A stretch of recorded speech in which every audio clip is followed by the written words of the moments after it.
So now we're going to do the two-tone square, and we're going to be using two colors at one time as we do it, and it's almost the same on either side. It's just a very clean way to be able to do a two-tone. So the very first decision you need to make is that you need to make sure that the darker color is the color that you start with. So in this case it would be red, and so I'm going to use green and pink as my next one, and so I think the pink in my opinion is darker, so I'm going to use the pink to start with when I go to do this. So always use the darker color first. So let's begin. I'm using the darker color and I'm going to form my slip knot again. So I'm using Super Saver once again, and simply remember the slip knot never counts as one, and we simply need to chain 4. So 1, 2, 3, and 4, and what we want to do is we want to form a ring. So we're going to slip the hook into the beginning chain, pull through the yarn like so, and now you have your first round ring. And like before, the straggler, just pretend it's part of the ring as we move up. So we're going to start the next part, and this is where it gets a little more complicated, but it's still very doable. So now we're going to begin, and we're just going to chain 3. So 1, 2, and 3. That, remember, in the rules of double crochet, that is a double crochet, and we want to double crochet 2 more times into that ring. Okay, so we need to turn the corner. So in order to do that, we chain 2 and then put 3 more double crochet in here. But listen, the last double crochet we're going to do slightly different. We have to begin the changing of colors once we do that one. Okay, so I have 2 in there and I have to do a third. Okay, but I don't want to finish the third. I want to leave it like so, and I want to grab the next yarn, and for security, peace of mind, I'm going to create a little mini slip knot.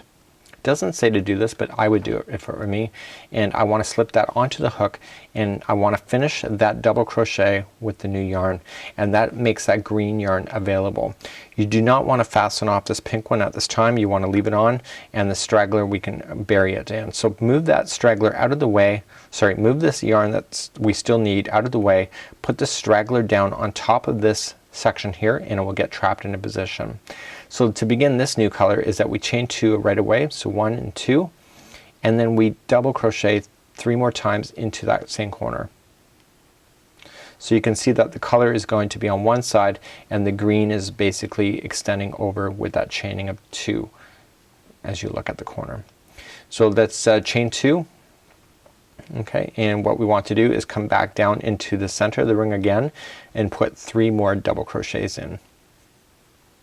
So I now have 2 in here, and all I want to do is my third, and this time what we want to do, just like the regular ones, we are going to do a half double crochet over. So we're just going to wrap first and then go into the top of the beginning chain 3 and do a half double crochet from there, and that will extend it around.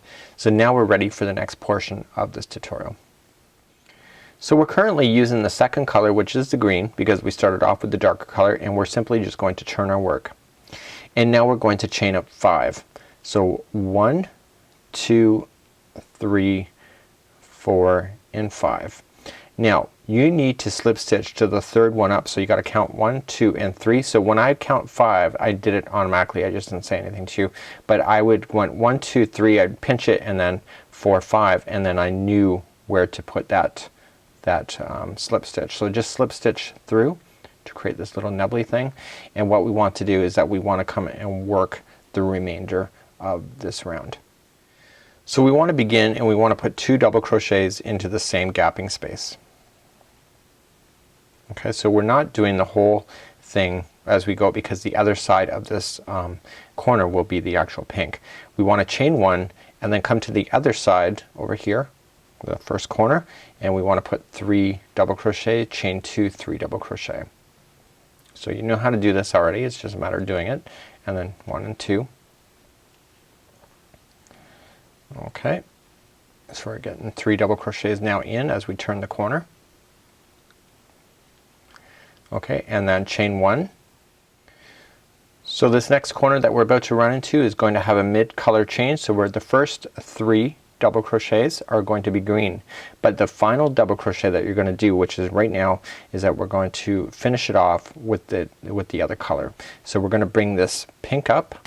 We're actually physically done with this green at this time. That is done, and we simply want to finish that stitch with this yarn here. So we're just going to move it up. Okay, and now we're going to chain 2. So 1 and 2, and then coming back down into the same corner is that we put in 2 more double crochets. What I'd recommend is, see this yarn here, the green, and the straggler and this other piece here, trap that into position so it's underneath, so you can safely trim that afterward. And you're going to put 3 double crochets in altogether. Like that. Chain 1. Okay, and we want to get to this corner over here. Let this green one go because it'll be obvious that it'll be on top, so let it go because you can safely trim that. And then put in 3 double crochet. Okay, chain 2. You're turning a corner, and then 3 double crochet again. Just like so. Okay, and chain 1, and what you need to do then is on the final corner here we want to put in 3 double crochet with the same pink.